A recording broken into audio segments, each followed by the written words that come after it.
Hi, my name is Kyle Snow, and this is my video book review of The Sonic Boom for Marketing 6352 at West Texas A&M. The Sonic Boom is a book about how companies use sound to draw attention to, bring back memories of, and even identify their brands in their attempt to form a strong sonic strategy in different moments known as sonic booms to really relay to the customer and remind them of what their products can deliver or identifying their company. While I do agree with how the book does say sound can be used to draw attention and bring back memories, I do disagree with how the book states sound is used and is a large reason on why people make decisions on certain marketing endeavors.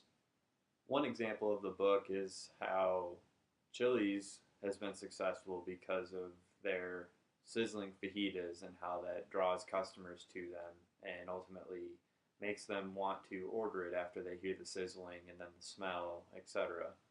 Um, in my own opinion, with that, in any time I've dined at Chili's and I hear the fajitas or Applebee's or anyone related to that, I never quite gain the sensation to order any fajitas because of the sound. If anything, I notice it's more of a distraction or even kind of a nuisance having to listen to it. Plus, you always worry about people walking by you and that slight chance that it might be spilt on you. Chili's isn't unique in the fact that they do that. Other companies do it as well. Chipotle has people and chefs cooking in the background, and you can hear the sizzling from that, just like Steak and Shake. Both companies do very well, and I don't believe it's because of the sole fact you can hear sizzling in the background or decisions are being swayed because of that. Another example in the book was the Steve McQueen Bullitt Mustang and how Ford had a bunch of sound engineers working on the exhaust to recur the movie-like quality of the sound that the engine and exhaust gave when they remade the Mustang in the mid-2000s. I don't quite agree that the sound of the exhaust is the sole reason on why the car's popularity turned out to be what it is. Car collectors are going to be the same no matter what car they're trying to collect. They're always there to collect the car, not so much what the car does. Look at the 1970s Chevrolet Corvette. During the mid-70s, the Corvette was a terrible car. The engine was not what it wanted to be and didn't even compare to most modern day muscle cars. It wasn't effective in racing or anything. Yet, the 1970s Corvettes are some of the most popular and widely traded cars out there. A third point that the book makes is how AT&T and Apple have created a tone or a sound that identifies themselves whenever it's presented to the end consumer.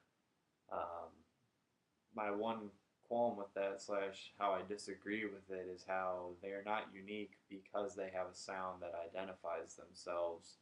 Most any company has something that identifies themselves. The book goes on to talk about how McDonald's spends excessive amounts of money to pretty much just pound their gotta love it catchphrase tone into the end user's mind, but pretty much both Apple and AT&T have done the same with their commercials. Look at other big companies like Taco Bell and their gong marketing noise.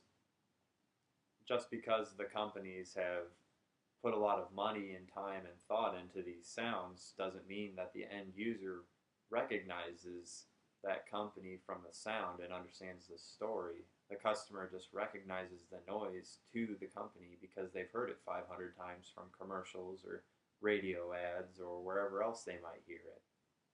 All in all, I do agree that sound can be used effectively in marketing or in other facets of business, but my biggest problem with the book is that sound will never be the main reason or the most effective way and successful way that marketing is used. It will always just remain a small segment of an advertising campaign as it is nowadays, where visual stimulus is the most important or actual product function.